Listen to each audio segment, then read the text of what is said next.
project. So starting from like literal nothing to I think I'm kind of something now. You know, I might have a little bit of street cred. So um, it all started in high school, where I was in this fine arts focused program with a bunch of friends, and every day we would just kind of draw, fill our sketchbooks, and that's where I kind of came up with the idea of the Gaslight District. So I drew Ken when I was like 13 in French class, and I just kind of became obsessed with him because there was something that needed to come out with this story. And it took years to kind of get there because I didn't really know what that was. And it was coming from this like very personal place with my family. And it was just kind of like, it was just a weird little thing. And I was working on it for years. High school passes by. I go to a public school college. I saved up some money to afford it.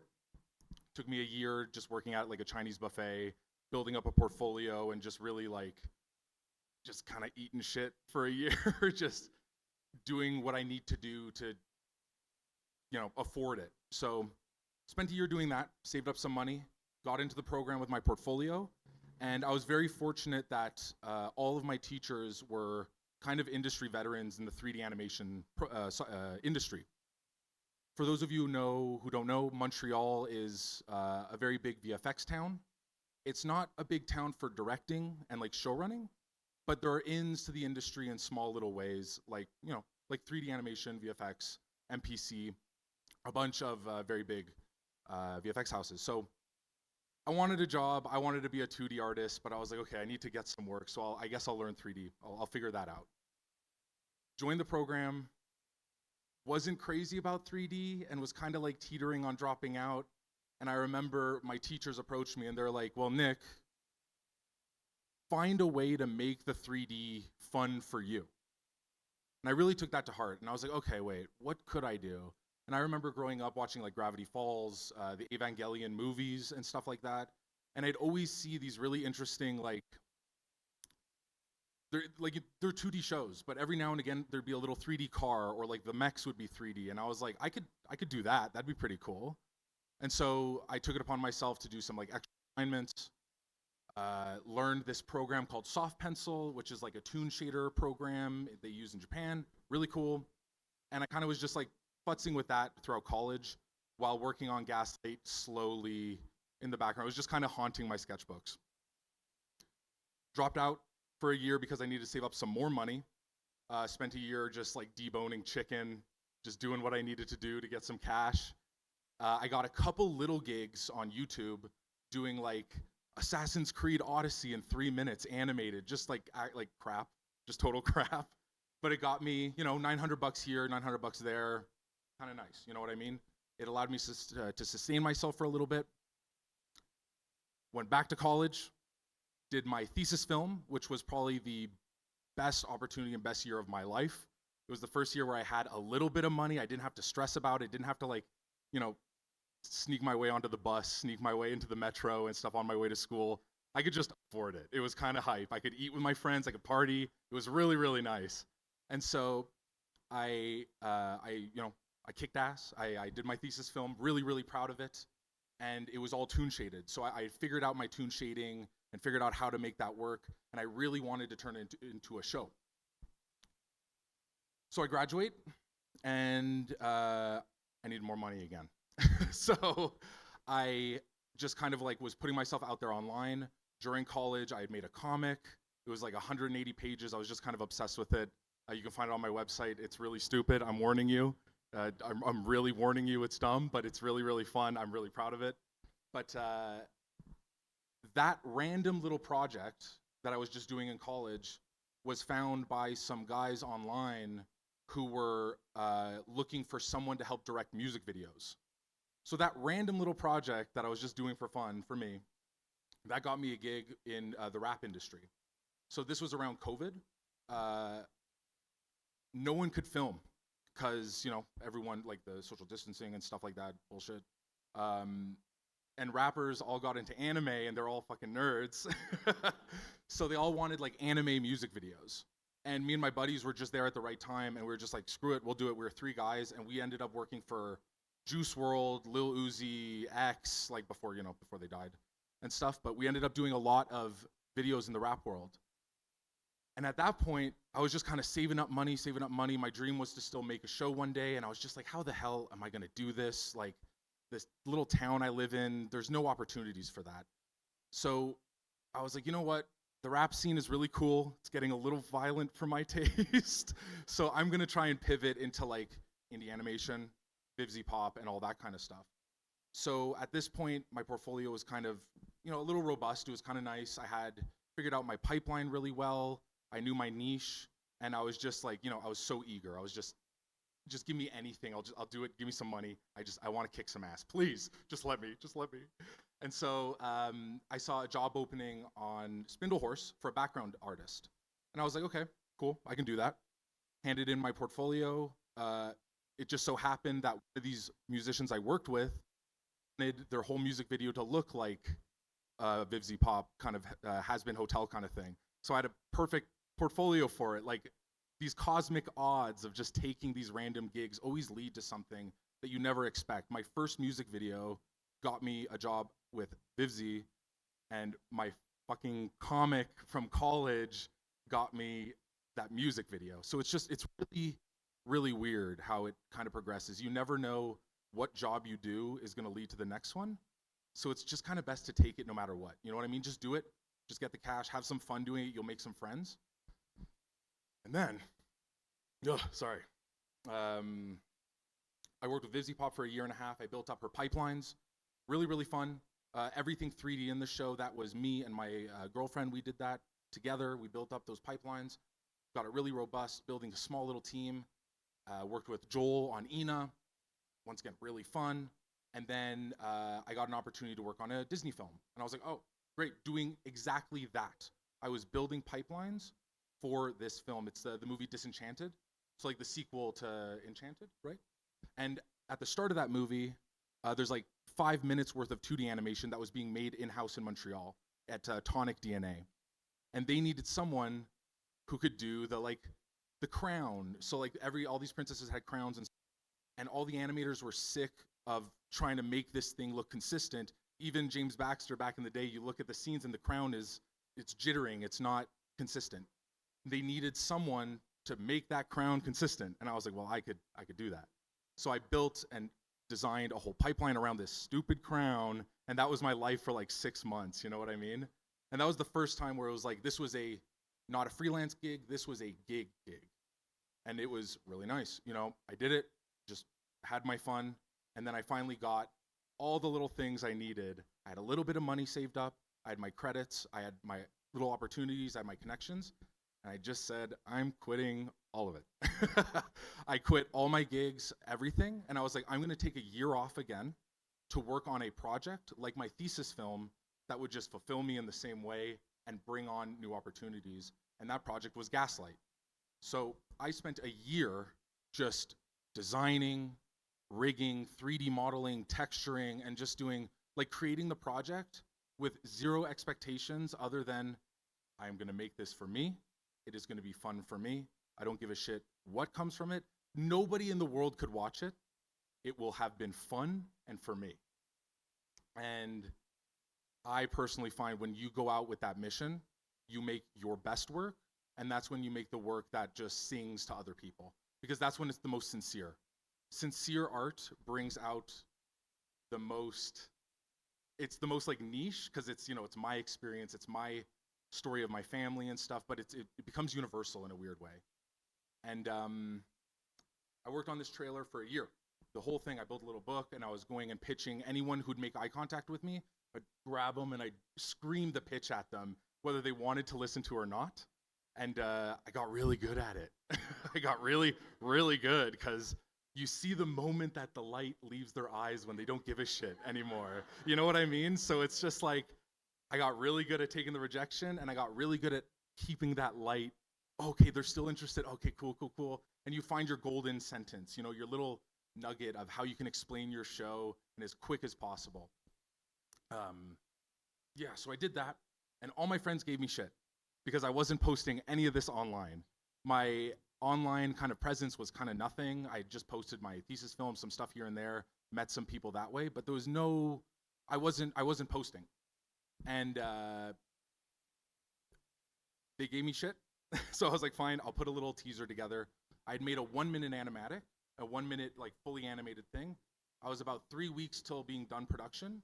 So I cut together a small 30-second teaser just with what I got, so I could do like a little teaser, then a trailer, and then probably like a Kickstarter launch. That was my kind of like workflow. That's kind of what I was thinking about. And it turns out I didn't need to do half of the work I did, because lucky for me, my teaser overnight got 250,000 views on Twitter. Jorge Gutierrez started following me. A bunch of these directors started following me, and I was just like swarmed and overwhelmed with just like the love. Glitch also reached out, and we started talking, and that's kind of how this ended up here. And now I'm producing the whole show with them, and yeah, it's pretty crazy. All from like my stupid little French class sketchbook. You know what I mean? All these little steps and just saving up money all the way to getting a show. The lesson I kind of take from this is just make stuff to make it. I know it's a little corny, but like, it's true. Your best stuff comes at like, art is a tool to kind of like understand a little bit more about yourself. Every little project I made was always just, you know, my comic I made was me and my friends getting stoned in the woods. And then my thesis film was about my relationship with being this bummy kid who like put all my homework to the last minute. And each one of these projects, I just kind of like learned a little about myself and kind of almost like killed that little version of myself. I'd crush them. Just like, I'm not like that anymore. Goodbye. And just fucking toss them in the trash. You know what I mean? And now Gaslight is just this beautiful story about like a family that really loves each other, that is just a little dysfunctional. You know what I mean? And, you know, my family loves it. People online seem to really like it. I really like it. And yeah, no, that's kind of this is like my little story. Yeah, I hope you like that.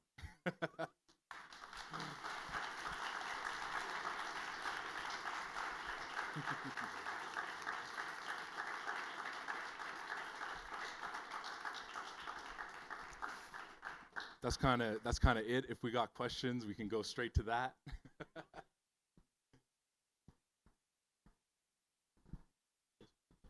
don't know if you heard before that I don't have the ability to make the flashy things that get attention like before.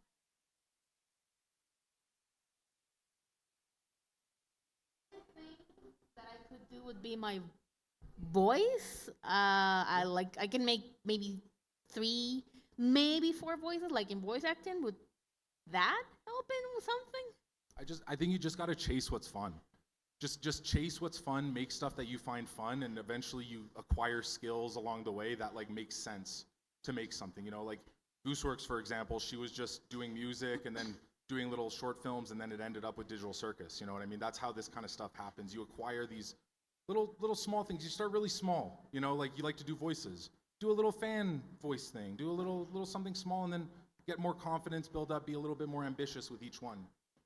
It's iterative, right? You have to build upon. You don't just start with these skills. I spent years and years and years learning 3D, 2D, all this stuff to be able to make a show on my own. I mean, look, Toby Fox. I mean, Exactly, his yeah. video game is very non-graphic, great. Yeah. But the story and the music was phenomenal. And also, he got his friends to help him with stuff. Yeah. You know, I had friends helping me along the way. For my music videos, I would just get my buddies to help out here and there. Yeah. You know what I mean? If I had like a skill that I was like, you know, I'm not too good at compositing. Yo, bro, you're pretty good. Come here. I'll give you like $400. I mean, the most I can do is I can make a really creepy voice. Yeah, there you go. That's a great way to start. Just make some creepy stuff. I don't know if you, no, I'm not. You want me to hear it or not? I don't know. Yeah.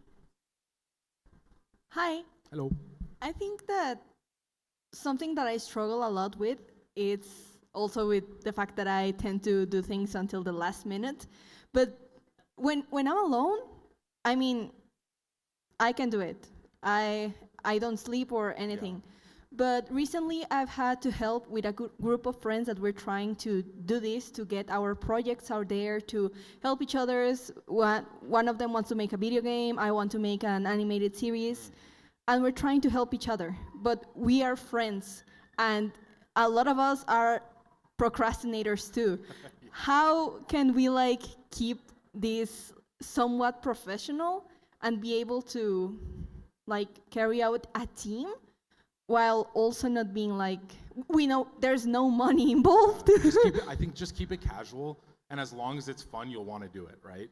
the moment the fun dries out, I think that project is worth to put away. Always just chase what's exciting, because like if you're just doing it and it's not fun anymore, like why are you making it anymore?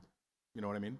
But wouldn't it look bad to like abandon doesn't cares? matter. You're right. Just You're have fun. completely right. Like, I bounce between pitches all the time. I'll like start one and I'll be like, this is awesome. Oh my God, I love this. And then like a week will pass and I'm like, I'm kind of bored. I'm gonna move on to this next thing. And it's just as long as you keep the fire going, like I think if you're forcing it, you're just sabotaging yourself long term. You got to keep it fun. You got to chase the fun. Right. Yeah. Thank you. Yeah, no problem. Yeah.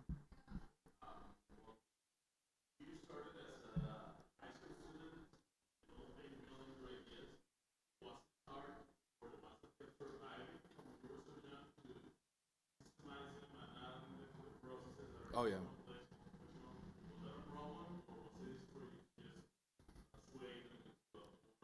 Yeah. I mean, it took 11 years. So it's a little hard, you know what I mean? And like the first iteration of Gaslight was terrible. You know what I mean? It was fun, but it was like an angsty teenager, just like raging out, drawing gore in his sketchbook in high school, you know what I mean? And then you know, it gets a little more sophisticated. You get your tastes and stuff. Like I, you know, learned to really like Wes Anderson and like Tarantino and like movies and stuff. And I was like, I really want something beautiful, but really like violent and graphic, but like done in a very beautiful way. I want like artful violence. Like, ooh, that's fun. I haven't seen that before.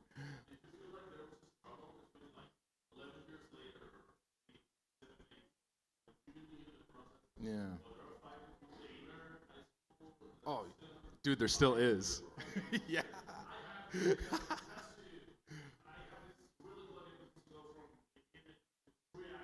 Yeah.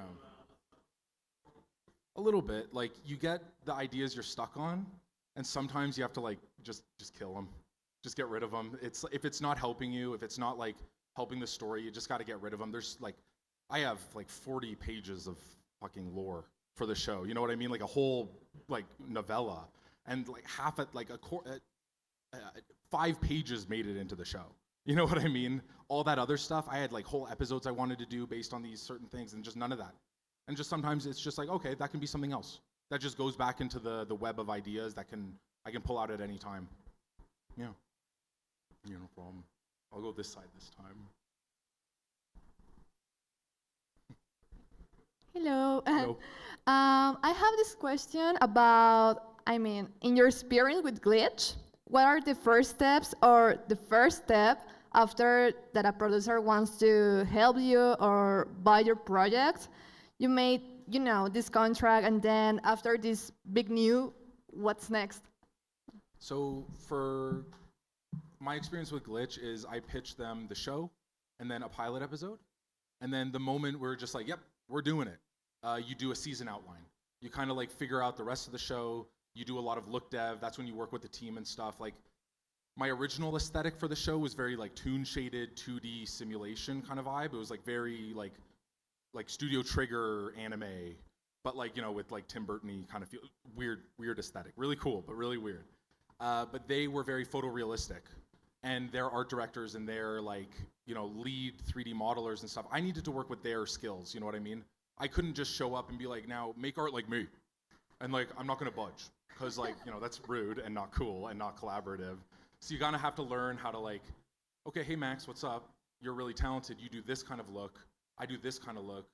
Let's figure out what it looks like in between. And that's how we kind of settled on the like cool pseudo stop motion look, like the big chunky textures and the big like, almost it looks like miniatures. And I was like, oh, that's really fun. That's like a really fun mix of like the toon style and the like 3D realism kind of thing. And so I worked on with them.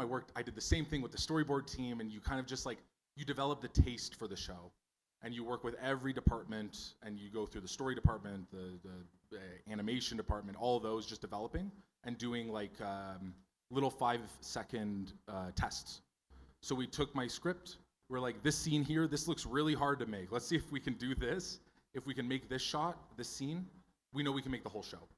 So it's just about testing, development, figuring it out. It's a lot. It's a lot. It was your first time directing something or some project? It was my first time directing at that scale. Prior to then, when I was making my music videos, I was directing like 3 guys 4 guys here and there, and we were all kind of like helping each other out, but we had like 3 weeks to make 3 minutes. You know, there was one we did a music video like album for Logic, and we had like a month to make 15 minutes. So I was like art directing, and I had a couple background artists and a couple of animators, and like my other buddy had like, he was on the animation side, and then my other buddy was like compositing. Small directing practice, dipping my little toe in the water, you know what I mean? Just like getting comfy with it, because then when you join a big team of like 20 plus people at the time, now Glitch is like, I deal with like 40, 60 people every day. Like, if I just jump to that, I kind of freak out. So like, I'm really happy I got to test it out with friends and see like, directing is a communication job, right? So like, if you don't like something you got from someone, it's not being like, this is terrible, what the hell? It's more like, oh, let's work to figure it out. You know what I mean? I don't think you understood the vision, or this is maybe I wasn't communicating what I was out. Can we try something a little different? Can we go here? And it's like working with them. Yeah. Thank you so much. No problem.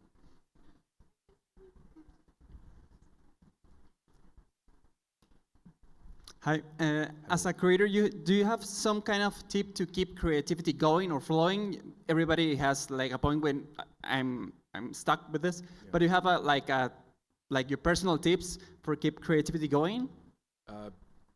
Be obsessed and annoying. Just never want to stop, and just always hunt out new weird stuff. I'm a hipster. I like my weird niche anime and stuff. So like, just find what you really like and chase more of it, and like just develop the taste. The more taste you get, the better the more closer you know what you want, and then the better you can execute it. You know what I mean? It's really fun. But yeah, just keep watching stuff. Keep just absorbing and consume. Okay, thank you very much. Yeah, no problem.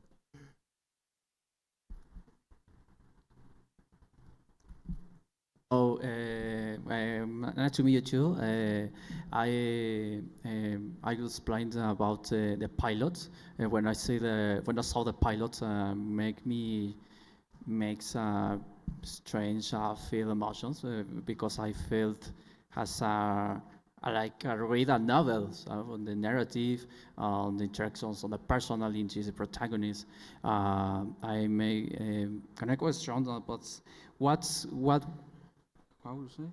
What were the biggest challenges, technicals that can you be felt difficult? How did you do most the aesthetic, and what you spiral the neo-noir post-apocalypse topic? Can you say that again? I'm so sorry.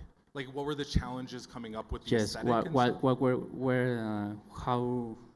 what were the biggest challenge technicals about the visual style animations between in 3D and technicals 2D?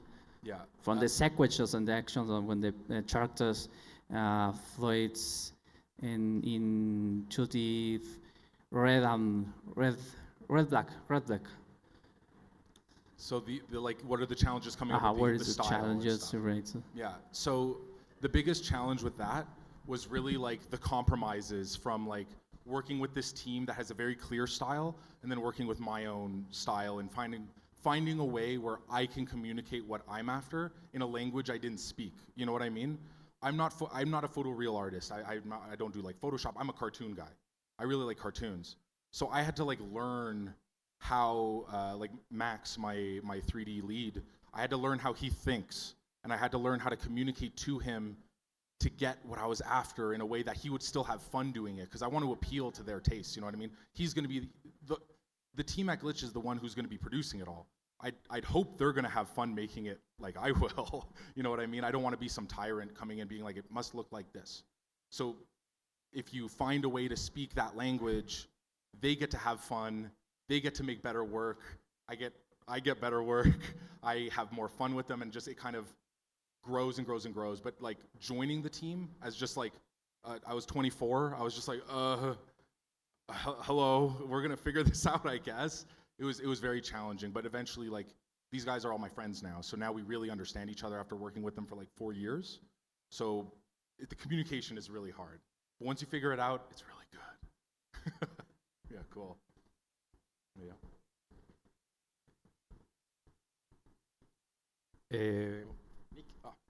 Well, thank you very much for sharing your journey.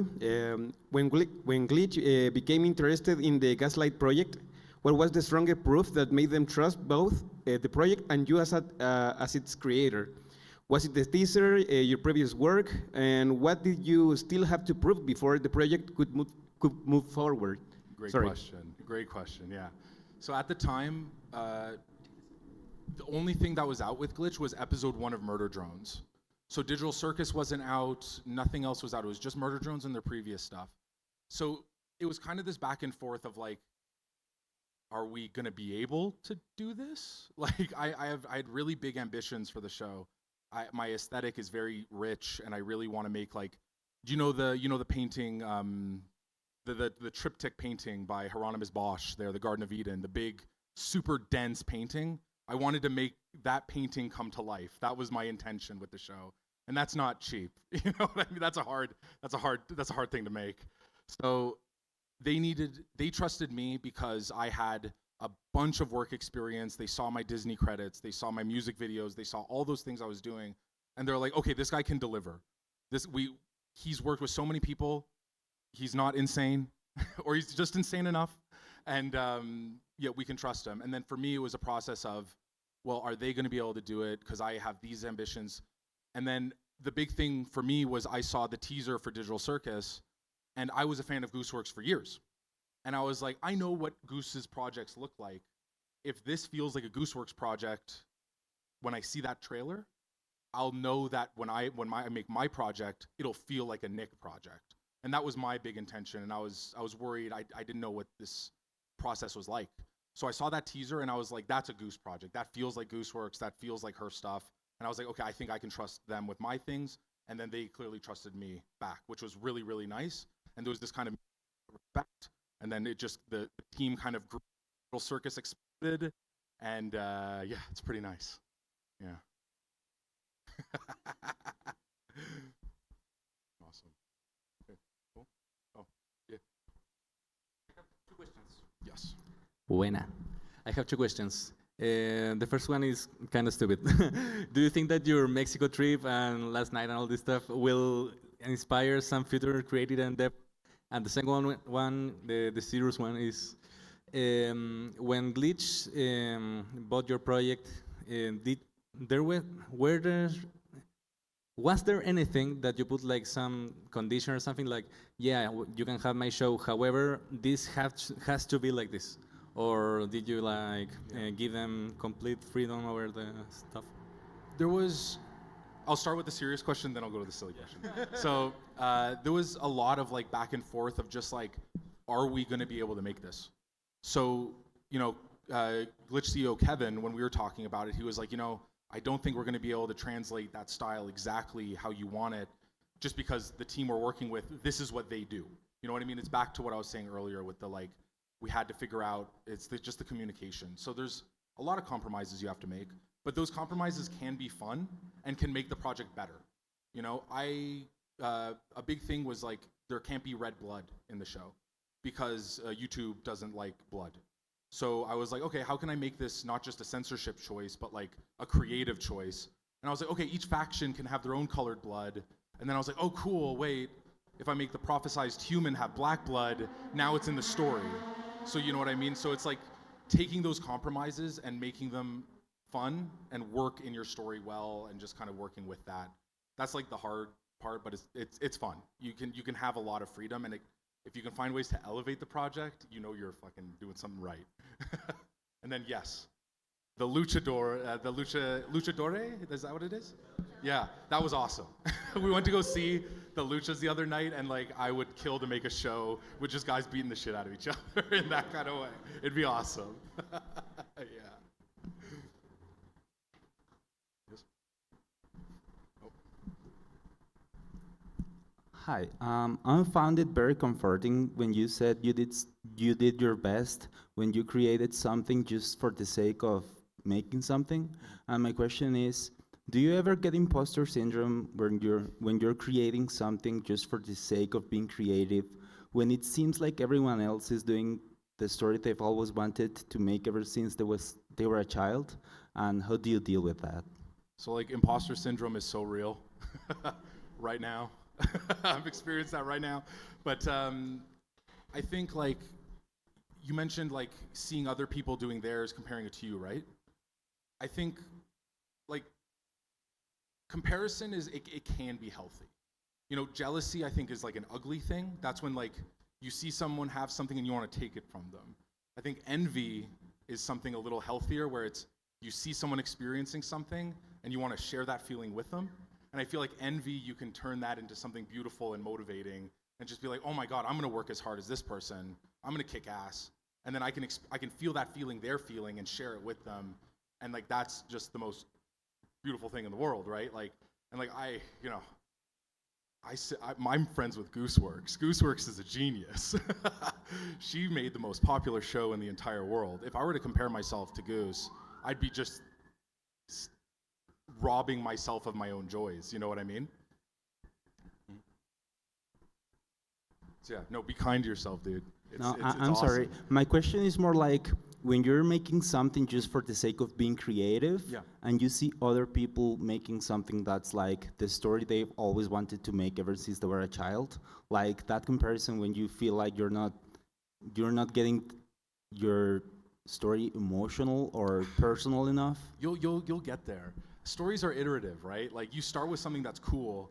Like I'm working on this pitch right now, and the idea is that I'm just thinking of cool stuff that I think is interesting and fun to write. That emotion comes with it. Gaslight is a different story. That was something I knew I wanted to make since I was a kid. This new one, I'm still discovering what the emotional core is, the reason I'm making it. Right now, I'm just making it because it's cool, you know? And that's enough. That's enough. Because eventually, you'll write the characters, you'll write their bios, and you'll see like, oh wait, this reminds me of this experience when I was like 16. I did this thing I didn't like. Let me explore that idea, and you kind of learn a little bit about yourself. You put yourself in the person you hurt shoes, and you go, I hurt them like this. Damn, I'm gonna put that in the show and kind of exercise that demon a little bit. You know what I mean? It comes with time. So like if you're working on something right now and you don't feel like it has that emotional core, that'll come. Just trust and be kind to yourself. It'll come. Thank you. Yeah, awesome. Oh, wait, right here. Oh, can we go one more?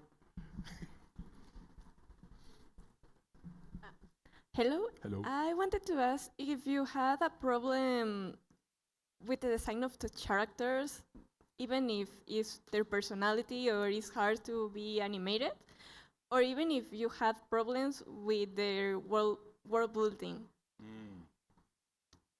World building is fun and very hard.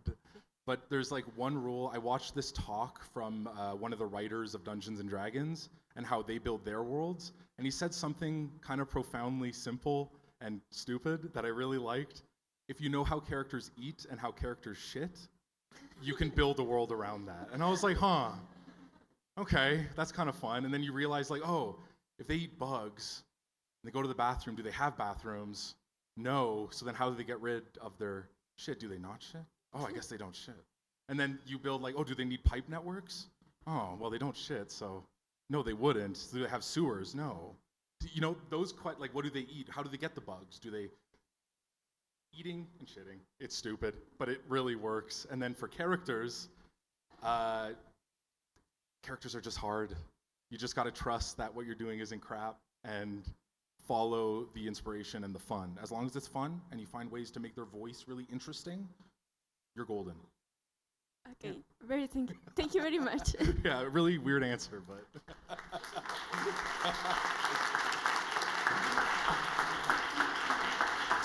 Well, thank you so much, Nick. It was a pleasure hosting you. And thank you, everyone. Muchas gracias a todos. Quiero cerrar también dando algunos agradecimientos adicionales, empezando también por el equipo que nos está apoyando, Kiwi, Mariana.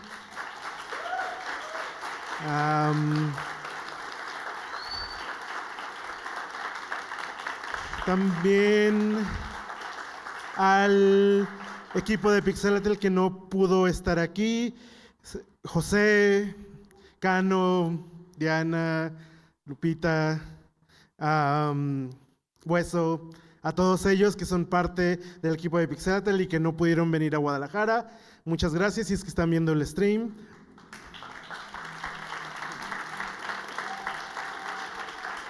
Y eso. Nuevamente, muchas gracias a todos ustedes por acompañarnos. Sigan al pendiente de las redes sociales de Pixelatl porque este año va a ser alguno de los más intensos. No solo se viene un festival en muchos sentidos espectacular, porque es el 15, es el número 15, es la quinceañera de Pixelatl, así que habrá...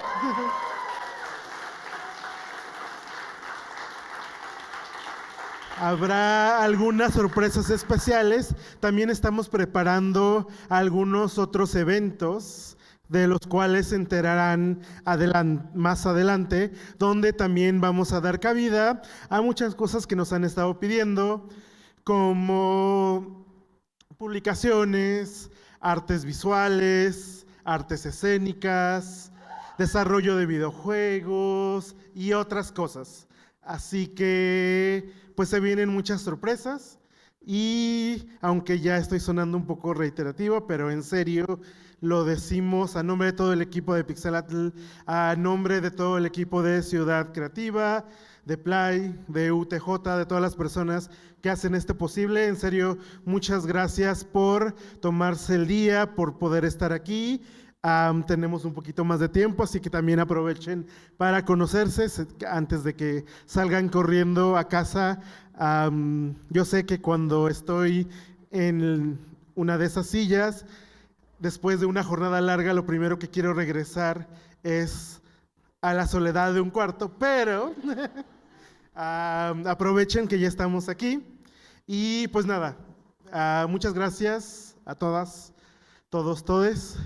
Un abrazo grande y hasta la próxima.